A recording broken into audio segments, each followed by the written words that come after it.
Hello students, मेरा आप सभी को प्रणाम। तो आज हम चर्चा करेंगे सिद्धासन के बारे में। इससे पहले जो है हम पद्मासन के बारे में चर्चा कर चुके हैं। तो आज हम पढ़ेंगे सिद्धासन के बारे में कि सिद्धासन के द्वारा जो है हम किस तरह से अपने मर्मों पर प्रभाव डाल सकते हैं, मर्मों को किस तरह से उद्दीप्त कर सकते हैं और हमारे शरीर में होने वाले जो रोग हैं उनको किस तरह से हम सिद्धासन के द्वारा दूर कर सकते हैं। तो सिद्धासन के बारे में हम जान लेते हैं कि यह आसन जो है योगियों को सबसे प्रिय आसन होता है और इसके जो है निरंतर अभ्यास से अनेक प्रकार की सिद्धियां भी प्राप्त की जा सकती हैं। कि जिस प्रकार यमों में यह जो है आसन इसी तरह से प्रसिद्ध है जिस तरह से हमारा अष्टांग योग होता है। अष्टांग योग में हमारे 8 अंग होते हैं, यम, नियम, आसन, प्राणायाम, प्रत्याहार, धारणा, ध्यान, समाधि। तो उसी तरह से जैसे यम है तो यम में जिस तरह से ब्रह्मचर्य श्रेष्ठ होता है उस और नियमों में जो है सोच जो है श्रेष्ठ होती है, उसी प्रकार जो है इन आसनों में जो है सिद्धासन सर्वश्रेष्ठ माना गया है। तो सिद्धासन को जो है महत्वपूर्ण और श्रेष्ठ किस तरह से माना गया है वो अब हम देख लेते हैं, पढ़ लेते हैं हम थोड़ा सा।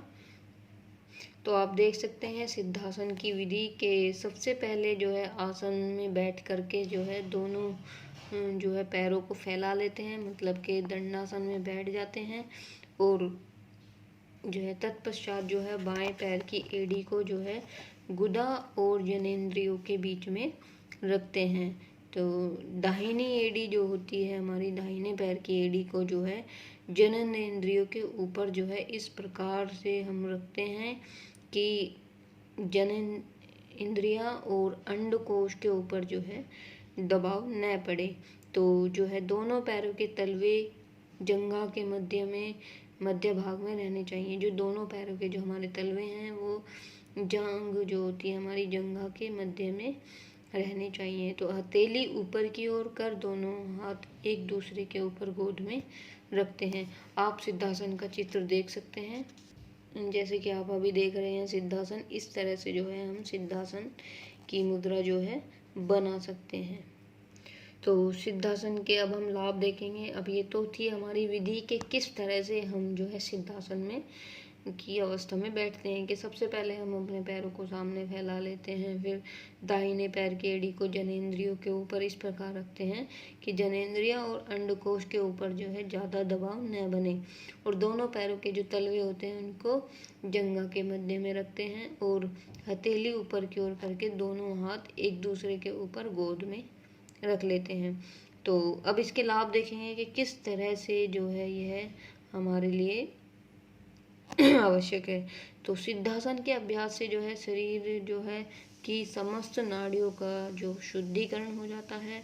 जब भी हम सिद्धासन का अभ्यास करते हैं तो इससे जो है शरीर की समस्त जो नाड़ियाँ होती हैं उनका शुद्धिकरण हो जाता है और शुक्र दोष की अगर किसी में इस तरह की कोई समस्या होती है तो वो भी दूर हो जाती है।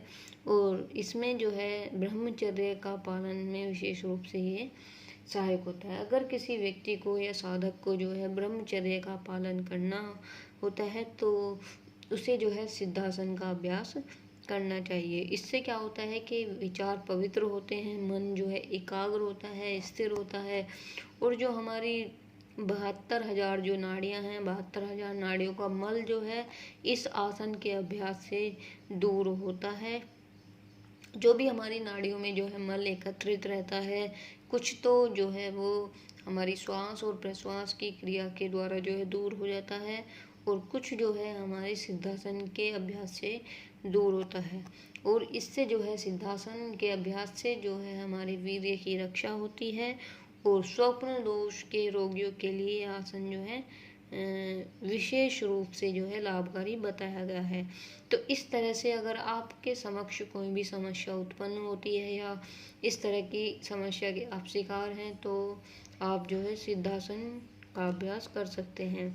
अब जो है जो सिद्धासन है इसका हमारे मर्मों पर किस तरह से प्रभाव पड़ता है। तो इस आसन में जो है एड़ियों का दबाव जो होता है वो गुदा एवं वस्ती मर्म पर होता है। वस्ती मर्म जो है हमारा जहाँ पर हमारा स्वादिष्ठान चक्र होता है, उसके पास ही वस्ती मर्म होता है। तो इससे जो है गुदा एवं वस्ती प्रदेश में होने वाली अनेक व्याधियाँ जो होती हैं वो नष्ट हो जाती हैं। मतलब कि जो भी हमारे गुदा प्रदेश से संबंधित जो भी कोई समस्या होती है या बीमारी होती है, और वस्ती प्रदेश से संबंधित कोई भी बीमारी होती है, तो वो सब जो है दूर हो जाती है। तो यह आसन जो है अक्रियाशील मूत्राशय, मतलब कि एटोनी ब्लोडर और रेटेंशन और यूरिन और बैंगिंग जो हमारी पौरुष ग्रंथि में वृद्धि होती है, एवं जो गुदा रोग में विशेष उपयोगी है, उनके लिए जो है ये आसन जो है बहुत ही ज़्यादा लाभकारी सिद्ध होता है।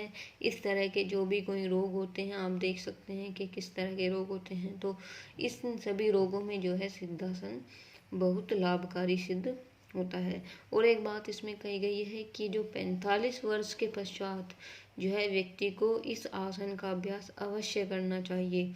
क्यों? क्योंकि इससे क्या है कि हमारे वीर्य और ब्रह्मचर्य का, वीर्य की रक्षा होती है और हमारा जो है ब्रह्मचर्य का पालन होता है। तो इससे जो है वृद्धावस्था में होने वाले जो जनेंद्रिय और पौरुष ग्रंथि विषयक रोग जो होते हैं, उनसे बचा जा सकता है। और हर्निया जैसी जो कोई समस्या होती है, तो उसमें भी जो है यह आसन बहुत लाभकारी सिद्ध होता है।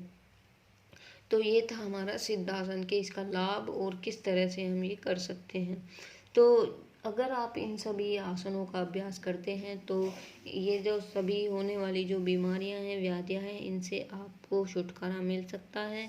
और उनसे छुटकारा दिलाने के लिए जो है आपको इन सभी आसनों का जो है अभ्यास करना पड़ेगा। अपने जीवन में योग को उतारिए और साथ ही साथ जो है मर्म के द्वारा चिकित्सा लेते रहिए।